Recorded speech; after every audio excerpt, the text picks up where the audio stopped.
நியாயமான விமர்சனங்கள் தான்.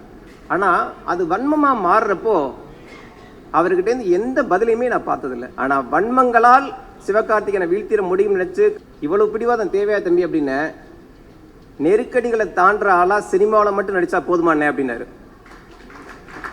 ஆனால் சிவகார்த்திகேயன் யார் கூட கூட்டணி வைப்பான்னு கேட்டால்,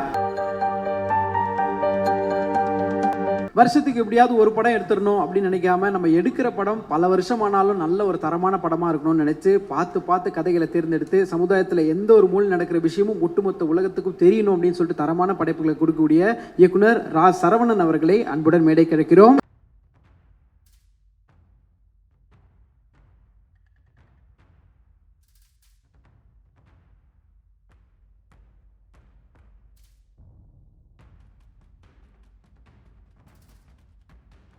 இங்கே பேசினா கொஞ்சம் சீக்கிரம் பேசிடுவேன். அதனால தான் தாய் கிளைவிக்காகவும் தம்பி சிவகார்த்திகனுக்காகவும் இங்கே திரண்டு வந்திருக்கிற எல்லாருக்கும் என்னுடைய பணிவான வணக்கம்.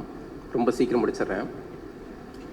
மனிதர்களில் மிகப்பெரிய தாக்கத்தை உருவாக்கக்கூடியவங்க யாருன்னா பெரும் பணம் படைத்தவங்களோ பெரும் புகழ் படைத்தவங்களோ அரசியல் ஆளுமைகளோ சாணக்கியர்கள்லாம் கிடையாது. கணிக்க முடியாதவர்களாகவும் யூகிக்க முடியாதவர்களாகவும் எடை போட முடியாதவர்களாகவும் ஜட்ஜ் பண்ணவே முடியாதவங்களாகவும் யார் இருக்கிறாங்களோ அவங்க தான் மிகப்பெரிய தாக்கத்தை மிகப்பெரிய திருப்பத்தை இந்த மண்ணில் நிகழ்த்துவாங்க. ஒரு பத்திரிகைக்காரனா 15 வருஷம் இருந்திருக்கிறேன், சினிமாவில் ஒரு 10 வருஷம் இருந்திருக்கேன். இந்த 25 வருஷத்தில் எத்தனையோ அரசியல் ஆளுமைகளை, தலைவர்களை, பிரபலங்களை, சினிமாக்காரங்களை பார்த்துருக்கேன், கடந்திருக்கேன். என்னால் கணிக்கவே முடியாத ஒரு ஆள்னா அது தம்பி சிவகார்த்திகேயன் மட்டும்தான். எந்த இடத்துலையும் அவர் என்ன பண்ணுவார் என்ன செய்வாருங்கிறது கணிக்கவே முடியாது. இப்போ தேர்தல் நேரம் எந்த கட்சி யார் கூட கூட்டணி வைக்கணும்னு கேட்டிங்கன்னா கூட என்னால் பட்படான்னு பதில் சொல்லிட முடியும்.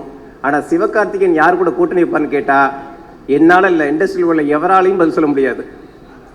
ஏன்னா சிவகார்த்திகேயன் அடுத்து யாரை வச்சு படம் பண்ணுவார்னு ஒரு 15-20 இயக்குநர்கள் பட்டியல் பேர் அடிபட்டப்போ கூட அந்த பட்டியல் அடிபட்ட பேரில் யார் பேரும் இல்லை, திடீர்னு தம்பியை செலக்ட் பண்ணார்.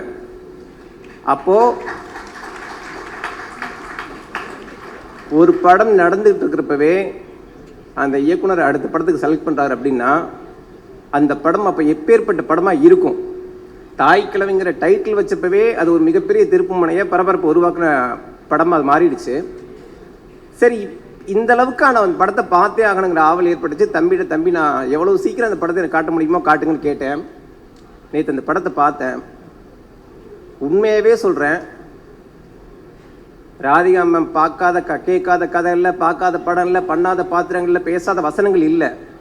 ஆனாலும் மொத்த தமிழ் சினிமாவும் சேர்ந்து அவங்களுக்கு திருஷ்டி சுத்தினா கூட அது 100% தக்கும்.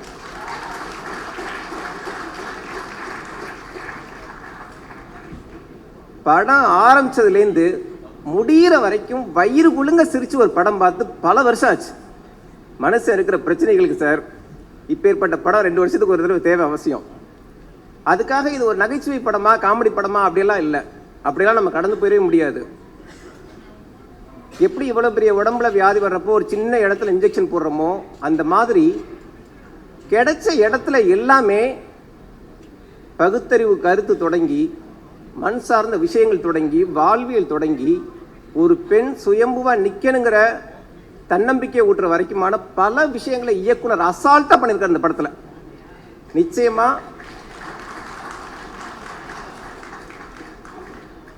இந்த படத்தில் நடித்த அத்தனை கதாபாத்திரங்களுமே, அதாவது நல்ல கதைக்கு நல்ல திரைக்கதைக்கு ஹீரோக்கள்லாம் தேவையே இல்லை. அதில் பண்ணுற அத்தனை கதாபாத்திரங்களுமே ஹீரோக்கள் தான்.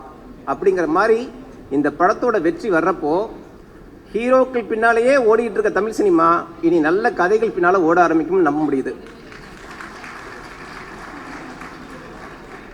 அதை நிகழ்த்தி காட்டியிருக்கதும் ஒரு ஹீரோ அப்படிங்கிறது இன்னும் கூடுதலான பெருமிதமாக இருக்குது. அதுக்கு ஒரு பெரிய பெருந்தன்மை வேணும் சார். இருக்கு படத்தில் எல்லாருமே, அதாவது அந்த வாழ்வியலுக்கு அவ்வளோ முக்கியத்துவம் கொடுத்து எல்லாருமே அவ்வளோ தத்ரூபமாக நடிச்சிருக்காங்க. ஒருவேளை ராதிகா மேடம் கூட நடிக்கிறோம், அதனால் நம்மளும் கவனமாக நடிக்கணுங்கிறதுனால என்னோ தெரியல, அவ்வளோ பேர் அப்படியே வாழ்ந்திருக்காங்க. கருப்பு சாமின்னு ஒரு சாமியை காட்டுறாரு, அது கூட சிறந்த கதாபாத்திரமாக இருக்குது அந்த படத்தில். அந்த கருப்பு சாமி தொடங்கி உதவி இயக்குனர் சாமிநாதன் வரைக்குமான அந்த படத்தில் நடித்த அத்தனை பாத்திரங்களுக்கும் என்னுடைய மனமார்ந்த பாராட்டுக்கள்.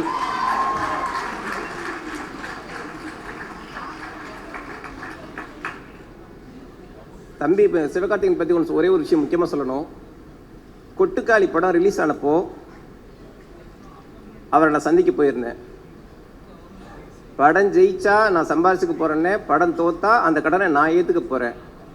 ஆனால் இந்த படம் தேட்டருக்கு வரலாமான்னு எப்படி நான் கேட்குறாங்க அப்படின்னாரு. ரொம்ப ரொம்ப நியாயமான கேள்வி. அதுக்கு அப்பாற்பட்டும் ஒரு சில விமர்சனங்கள் யூடியூப்ல ஒன்று போயிட்டு இருக்கு. நடிச்சமா சம்பாரிச்சமான்னு இல்லாமல் எதுக்கு இருக்கு இந்த தயாரிப்பு வேலையெல்லாம் அப்படின்னு ஒரு யூடியூப்ல ஒருத்தர் பேசிட்டு இருக்கிறாரு. 2 பேரும் கேட்குறோம். அப்போ சிவகார்த்திகேயன் தம்பி எந்த பதிலும் சொல்லலை, இன்முகமாக சிரிச்சார் லைட்டா. அப்பவே நினைச்சேன் இதுக்கு தரமான ஒரு பதிலடி இருக்கு அப்படின்னு. அந்த பதிலடி தான் தாய்க்கிழவி படம். வேலைக்காரன் படம், அவர் நடிப்பில் வேலைக்காரன் படம் ரெடியான ஒரு சூழல். அந்த தேதியில் அந்த படத்தை தொடங்க முடியாத ஒரு நெருக்கடி, ஒரு சில தயாரிப்பு தரப்புலையும் சரி, பெப்சி மாதிரியான அமைப்புகள் மூலம் ஒரு சில நெருக்கடி. சொன்ன தேதியில் தொடங்க முடியாத சூழல். நான் தம்பியை பார்க்க போனப்போ சொன்னேன், சரி தம்பி ஒரு சில நெருக்கடிகள் அப்படின்னா தள்ளி போட்டுடலாம், அதனால என்ன அப்படின்னு. இல்லைண்ணே, சொன்ன தேதியில் ஆரம்பிச்சிருவோம், ஒரு நாள் ஷூட்டிங்காச்சும் நடத்திடுவோம், அதுக்கப்புறம் அது டிலே ஆனால் பரவாயில்லண்ணே, ஆனால் சொன்ன தேதியில் ஷூட்டிங் நடத்தி ஆகணும் அப்படின்னாப்புல. இவ்வளவு பிடிவாதம் தேவையா தம்பி அப்படின்னு. நெருக்கடிகளை தாண்டுற ஆளா சினிமாவில் மட்டும் நடிச்சா போதுமாண்ணே அப்படின்னாரு. சொன்னது மட்டும் இல்லை, அந்த சொன்ன தேதியில் வேலைக்காரன் படத்தை தொடங்கி அட்டகாசமாக அதை நடத்தி முடிச்சுன்னு காமிச்சாரு. அன்னையிலேருந்து சிவகார்த்திகேயன் தம்பி இன்னைக்கு வரைக்கும் பார்த்துட்டு இருக்கேன். அந்த வேகத்தில் துளி குறையில, அவருடைய நிதானம், பக்குவம் எல்லாமே பார்த்தா, அதாவது ஒரு பத்திரிகைக்காரனா நான் பார்த்து மிரண்டு போயிருக்கேன். அதை பார்த்து நான் கூட சொல்லியிருப்பேன், தம்பி ஒரு 60-70 வயசுலலாம் உங்களுக்கு பிரச்சனை வந்தா இதெல்லாம் என்னோட 20வது வயசுலேயே பார்த்துட்டேன்ப்பான்னு அவர் அசால்ட்டாக கால் மேலே கால் போட்டு தூங்கலாம். அப்பேற்பட்ட அனுபவம், பக்குவம் அவருக்கு இருக்கு. விமர்சனங்களை அவர் ஒருபோதும் அவர் ஒரு எதிர்ப்பை நினைக்கிற ஆளே கிடையாது. விமர்சனங்களை நல்லபடி ஏற்றுக்கிறவர். அவர்கிட்ட பல தடவை பார்த்து பேசி பழகின விதமாக நான் சொல்கிறேன். எந்த விமர்சனத்தையும் அவர் உதாசீனப்படுத்தல், ஏற்றுப்பார். நியாயமான விமர்சனங்கள் தான். ஆனால் அது வன்மமாக மாறுறப்போ அவர்கிட்டேருந்து எந்த பதிலையுமே நான் பார்த்ததில்லை. இன்முகமாக கடந்து போகிறது மட்டுமா தான் இருக்கும். ஒரே ஒரு வார்த்தையை மட்டும் நான் சொல்லிக்கிறேன், ஏன்னா நேரம் இல்லை, நிறைய பேச நினச்சேன், நேரம் இல்லை. கொக்கு ஒருபோதும் கெளுத்தி மீனை விழுங்காது. ஏன்னா கெளுத்தி மீனை சாப்பிட்டுச்சுன்னா கெளுத்தி மீனோட முள்ளு கொக்கோட கழுத்தை கொதறி சாகடிச்சிடும், கொக்கை சாகடிச்சிடும். இயல்பான யதார்த்தமான கருத்துக்களாக இருக்கட்டும், எதிர்வினைகளாக இருக்கட்டும், விமர்சனங்களாக இருக்கட்டும், அதை பற்றி பிரச்சனை இல்லை. ஆனால் வன்மங்களால் சிவகார்த்திகேயனை வீழ்த்திட முடியும் நினைச்சு காத்திருக்கிற 1000 கொக்குகளுக்கு சொல்லிக்கிறேன், சிவகார்த்திகேயன் ஒரு கெளுத்தி மீன். நன்றி, வணக்கம்.